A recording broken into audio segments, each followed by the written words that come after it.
Hi, my name is Steve Hankin and I'm going to walk through my Capstone project for the Udacity Cloud Developer Nanodegree. So I'll start by going to the AWS console, and in here I will access the Amplify platform, and this will show the client-side stack that is deployed. And I think I've deployed it to EU East 1. Yep. So here is the application. So it's called Carpool, and the idea behind it is that it creates a P2P Marketplace for car hire. So as you see here, it is currently connected to my GitHub repo, which means that will automatically provision, build, deploy, and then verify the application. And once the verify runs, it will produce some example screenshots on different mobile resolutions. So we can access this web app by clicking on the domain here that's published on Amplify console. And here it is. So the application would be split into hiring and loaning. I've currently implemented the loan portion of the application.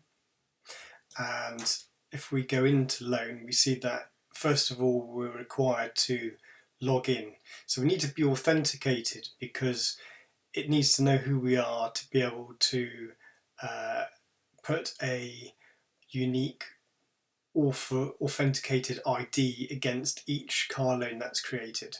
So let's click on the login, and this forwards us to OAuth by auth0. So let's continue with Google. This is authenticated with my account.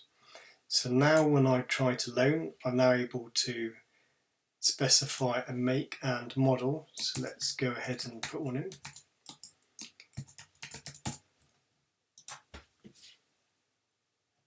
And here we see a record has been created in the application. So this is being stored in DynamoDB on the back end. So if I go to DynamoDB,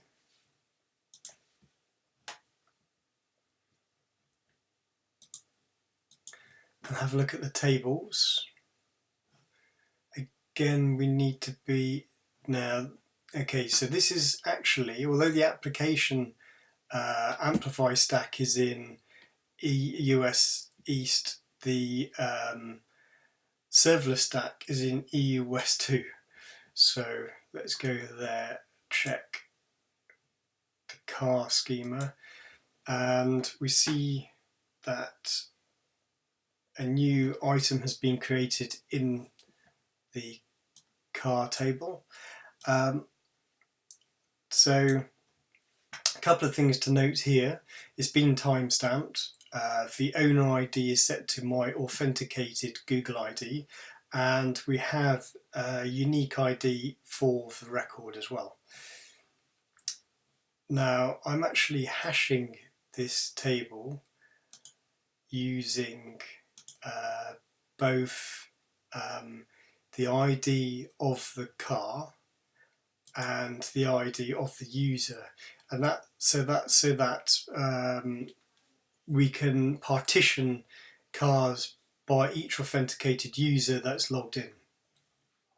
So let's go back to the application now, and I'm going to attach a picture to this.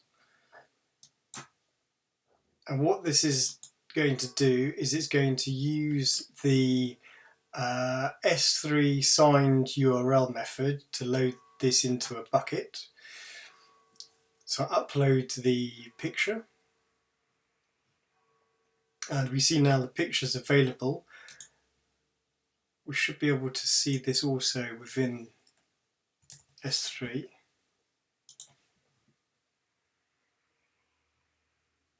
So I've got a bunch of buckets here. Let's have a look in this one.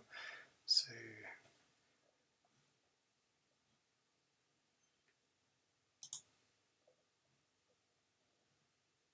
this image here, I believe, is the one that I've created.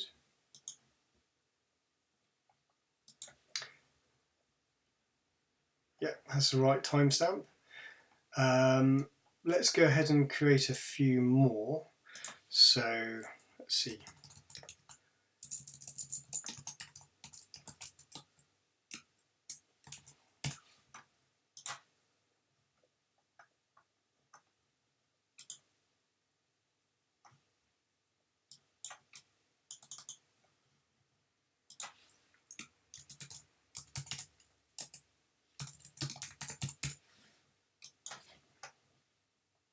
Again, we can add photos to these.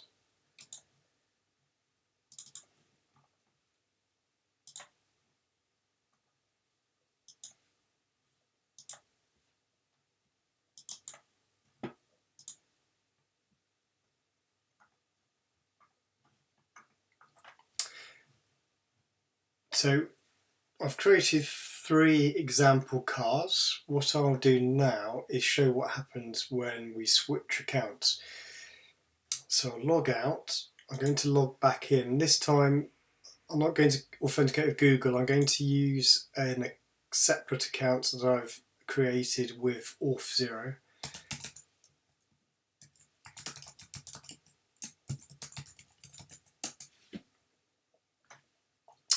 And now notice that the 3 cars that I created before have disappeared.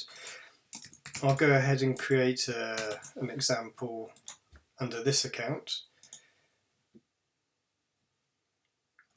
Oh, and we can also amend the details. Let's change these details here.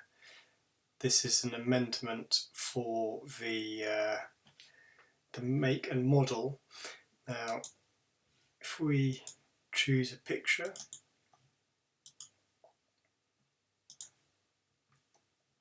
this is a different picture than the actual make and model, and that's intentional. So what we can do now is we can demo this being corrected to a different picture.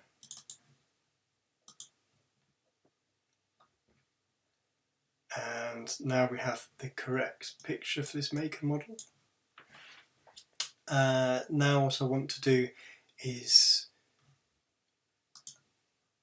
show what we have in Dynamo. We should now have 4 records in the car table, and as expected, so we have 3 records by the first user and 1 with the second user. You can see the make and model entries here, and the picture URLs into the upload bucket on AWS. So let's log out, and I'll log back in as the first user again. And we see again the 3 cars that we had before, and these can also be deleted, so that demonstrates a full CRUD functionality for this application. Log out from here, and what I'll do now is switch over to the GitHub repo. So the repo is called Carpool, and I've got a README here which explains the technologies that have been used, the requirements for installing and running this locally, and some screenshots as well which show the final deployment. And that's it. Thank you for watching.